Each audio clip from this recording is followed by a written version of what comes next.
Hey, coach. So this is going to be the automation kind of aspect of this video that I recorded the last day. So if you haven't seen this already, highly suggest you watch that first because it goes into so much detail. But we're essentially talking about payment recovery. So if you're somewhere between like the 10 to 50 grand a month, chances are you're focusing on acquisition and client churn. Now we have two different types. We have a voluntary where somebody finishes up, and then we have involuntary where somebody essentially leaves your program.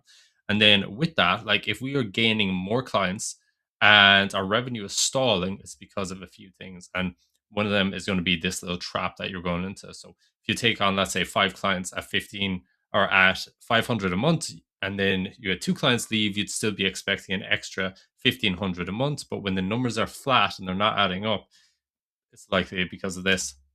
That is your client collections. If you are not collecting 100% of your client payments, which chances are you're not, it's somewhere probably between 85 to 95%, even at that rate, we're still losing somewhere between 10 to 30 grand per year of payments that we're just not collecting. And we're going to build an automation today to solve this problem. Now, there's a few caveats to building this, and a lot of coaches will do the wrong thing. They'll turn into the debt collector, send them messages and stuff like this to the clients. But we're going to help you avoid all those mistakes. So if you haven't seen that video, go watch it first because it gives so much context about why we're doing what we're doing. Now, let's get into the actual automation part. So we're creating an automation today, which is going to be triggering by the failed payment. And the whole idea behind this automation is to notify the person of that failed payment and try to get that collected. So the way we're going to be doing this is using Stripe as our trigger. And if you do not use Stripe, for me, I use PayPal, unfortunately. Made that mistake, sent it up, and yeah, I'm just at the stage now where it's going to be way too much effort to switch everything over. But if you don't use Stripe as your payment platform, you might not be able to use the same type of a trigger. You could actually use an email trigger and then parse that email and then be able to grab the details from there. But we'll go into that as well. So we essentially just need a trigger to say, hey, something happened. We didn't get the money we were supposed to get. And now we need a series of actions to happen after this. The next part is going to be flagging them on your profile. So whether you use like Go High Level or Airtable or something like that, we just want to flag them for two reasons. First reason is obviously we want you to be alerted of a failed payment, but then we also want to identify any recurring issues. So if it's always a recurring issue with this client, we want this to be flagged. Then we want to make sure that we do this in a way where we're not changing the dynamic of the coaching relationship, where you're still being the coach and we're actually going to use a separate department in your business to collect the money. And we're going to have some example emails of different ways that you could do it. So we have like the kind of person from the other department, we have like the bot approach, or we have the finance department, and I'll give you all the pros and cons of like how you would do each of them, and then setting up like external domains or setting up different email addresses to get this sent and why exactly you would do each of them. So I'm going to be flicking between them, going over and back and like going through the pros and cons of stuff and showing you exactly how to do it. And this will be a complete build along. Like I'm going to be doing it from scratch, so you can copy along and yeah, do everything I do. So to start this off, we are setting up the first bit of the automation here inside Stripe. So inside your Stripe account, or inside your Zapier, what am I saying? Inside your Zapier, Stripe is going to be the trigger inside here. And what we're using is failed payment. So in the setup, we'll click here on the trigger event and you're going to use failed payment. Then in configure, you're going to use not the test mode. You're going to click false, and then from here click continue, and then click test. So this will pull up the failed payments that I can find, and then from there we're going to modify one of the records to make sure that it says your details, not the client's details. To do that, click on any of the records that I pulls, and then from there, any of the details that you want to edit here, click edit, and then we can change anything that's there. So if I scroll down here, I have my email address put in here to make sure that this isn't going to go out to a client. It's going to go to my email address. You'll see here, I have my email address put in. If I wanted to change that to a different one, I would just highlight that. I would type it in, and then that's going to be changed. Then just make sure you click enter when you do so. And then we'll say continue with that record. Now, the first part of this is done. Like we have the actual payment trigger done with Stripe. If you're using PayPal or if you're using Square or what else? There was another one. that a client was using, and we had to actually use an email address instead. What you could do is you could set up the trigger to watch the email. And then if the email comes from a certain address, we can have that as the trigger. Then we can actually parse the email to grab bits of information from that email and then populate it in here. So there are workarounds. If that is the case, reach out to me. I'll show you a different way of doing that, but it all kind of depends on which one you're using. So after we do the trigger, we are then going to have to update the CRM. Now, depending on whether you use Airtable or whether you use Go High Level, you'll use a slightly different approach, but we just want some sort of a flag on a client's profile to say, hey, payment has failed for this client. What we could do is there's two ways of doing it. We could do it where we create a new field and we'll call it like payment issues or something like that. And then we could create, let's say, like a single select field.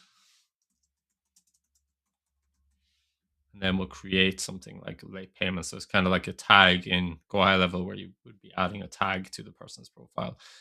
You could even have it as like a multiple select or whatever. Click save, and then we would be able to pop that onto someone's accounts and it would flag on their account. Another way of doing it is where you create a separate table, which would just be a failed payments log. And then it would log all the failed payments and then you would link it to the person's profile. So then you'll be able to see like a history of failed payments on a person's profile as well. But we'll do the simpler version for this example. So in Airtable, we just created a new field. In Go High Level, you could just create a new tag. And then once we're here, we just have to get Zapier to update the field of this client. So the way that we would do that is inside here, we would do an Airtable step where we are to find this person. So Airtable would be our app.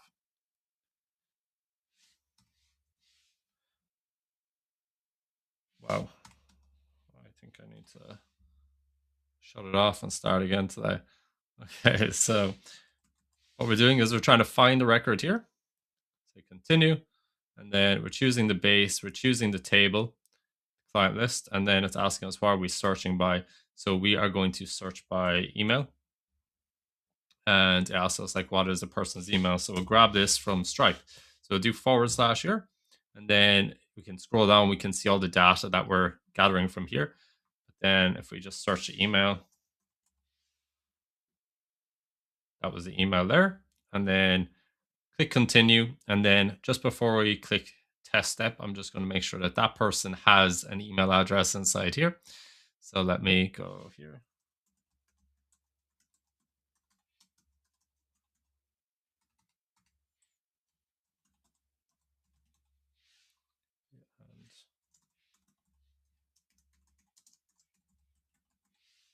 Okay, test account. Right, so what I'm going to do now is I'm just going to do a test step. So it's going to search for the email now. It will find that person inside there. Cool. The next thing now is we want to update that person's profile to flag to say, hey, there's a payment issue on this. So we will do Airtable again. And from here, instead of a search one now, we are going to do update record. So update record, continue. Click on the base. Click on the table. And then for the record, instead of a drop down, we want it to be dynamic. So we'll hit those three dots. And then now we can select the record that I found. All right. It's asking us, what would you like to update about the person's profile? So I just created a new field. So it's going to be down here. Then we're just going to make sure that it matches whatever it says here. So late payments is what we're going to say. Late payment. All right. There we go. And then if you wanted to make it like I suppose the easiest way to make it kind of like logging, like stacking on the person's profile, so like it won't just change it to late payment every time, it would be a different one that's added. The easiest way would be to do this and then put in the date. So you could put in the actual date of the failed payment or a variable, so like when this automation was triggered, go variables, and then from here current time, continue. So I'll show you the difference now. I'll test it this way first. So you'll see that. And then I'll just test it with just late payment.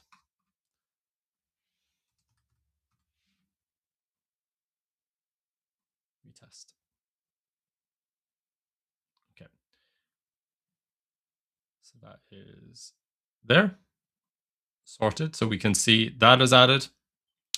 And that's it. Set. Right. What we're going to do now is we are going to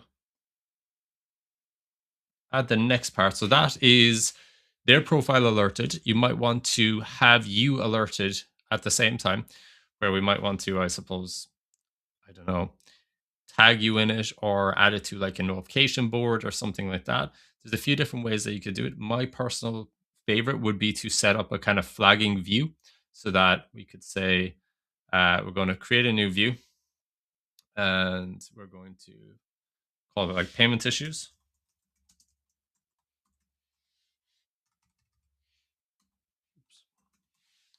Payment issues. And then we're just going to set the filter for this. So filters. And we're just going to say where this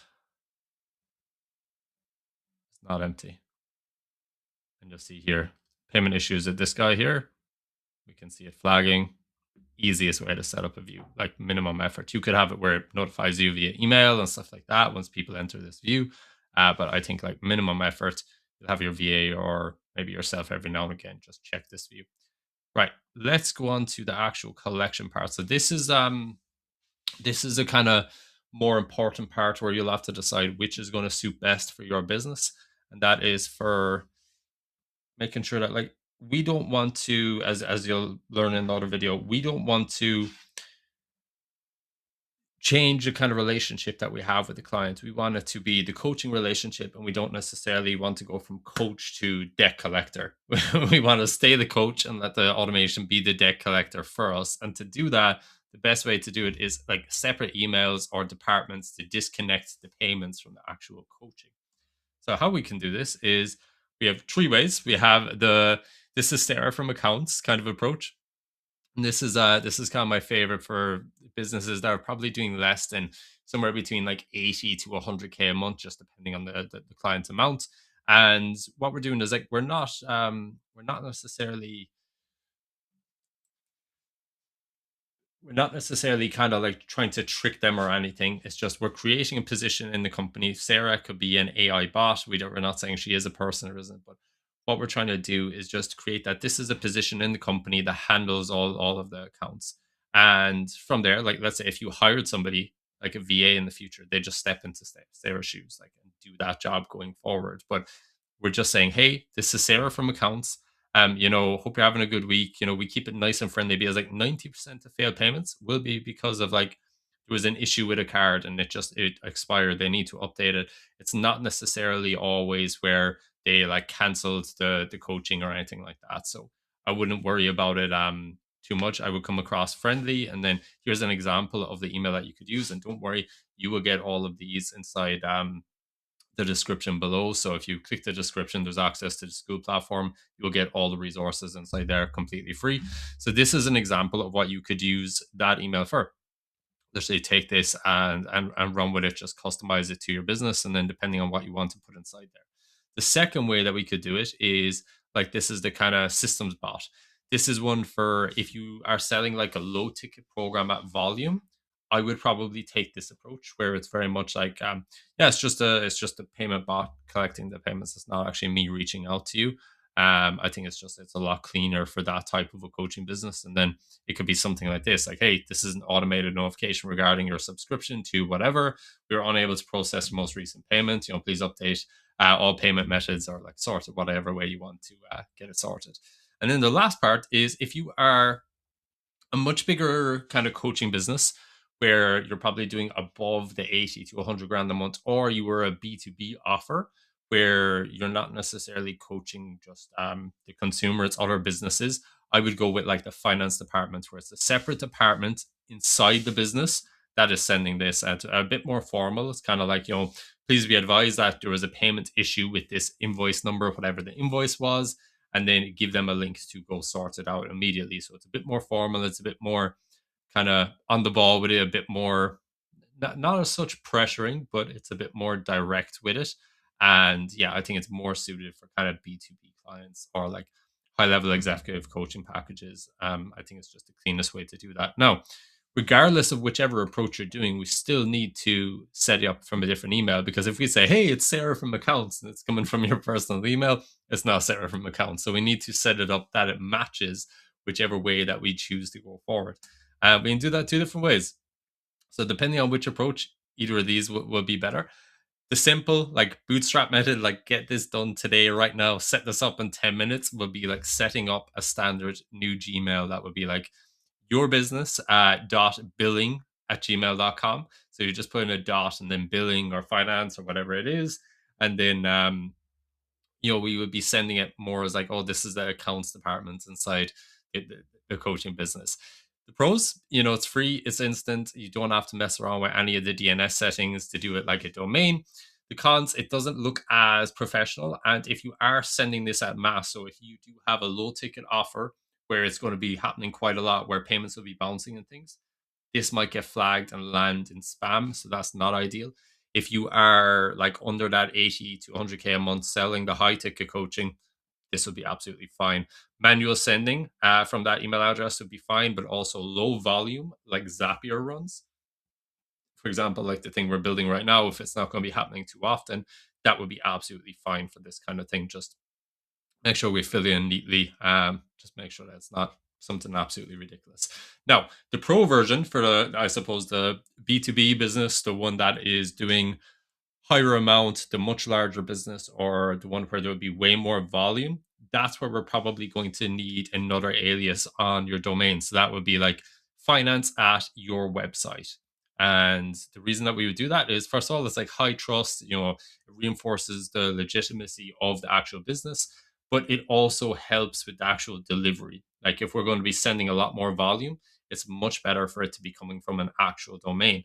And then if you already pay for something like Google Workspace, check, you might actually be able to add on more aliases and stuff for free. There's normally an amount that you can have inside your business. So check that out, because that would be so much easier. Now, once you have picked your type of email that we're going to be sending, so whether it's Sarah, whether it's the bot, or whether it's the finance department, and you have set up a separate email for them, we can go on to the next part of this automation.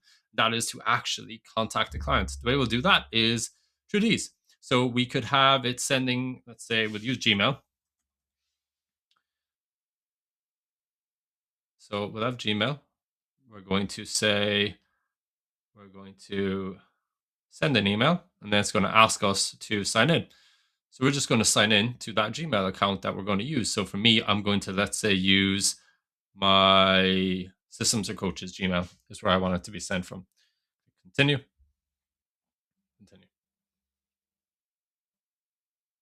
All right, awesome. That is now connected. Then we will say configure. Who's it going to? / we'll get the client's email. So type in email.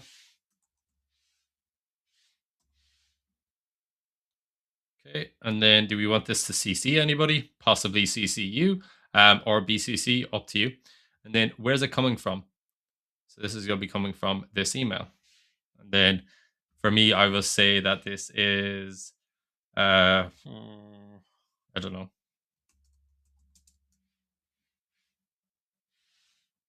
I'll give them a name, and then any reply to. Now, what you'll do is you'll basically just take the emails that I've given you here and then populate them in here. So if we are going to go with the Sarah from accounts one, we'll just populate it here. So can I copy here? Copy that, paste that in here, and then just make sure that you input all your details for invoice for coaching. All right, and then from here, the body, we'll do the same. So highlight this.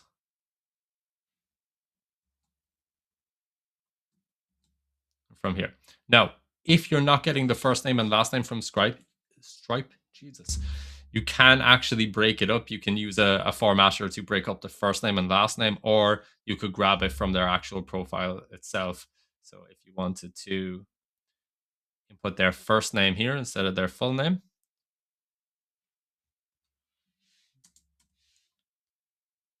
let's see here, we have my details. And then from here, we can input any other details. Now, when it comes to the actual collections of the payment, it all depends on what way you have it set up. I know in PayPal on any of the subscriptions, it will try every 36 hours until it has failed, I think, 3 times before it will stop trying. And you can edit that amount as well. Inside Stripe, as default, it does not have this turned on for your subscriptions.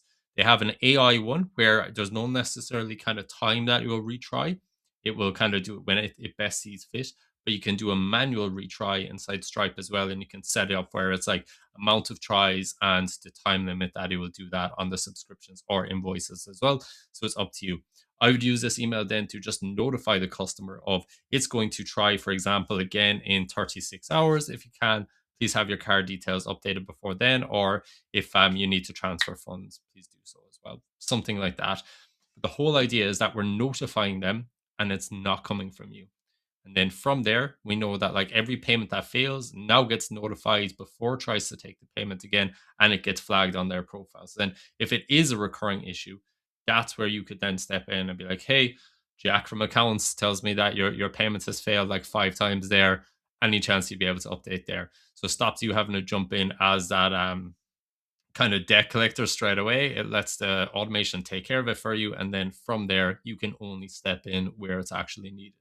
If you need any help while you're setting this up, let me know. And if you haven't got them already, all these emails and all the kind of resources and everything like that is in the description below.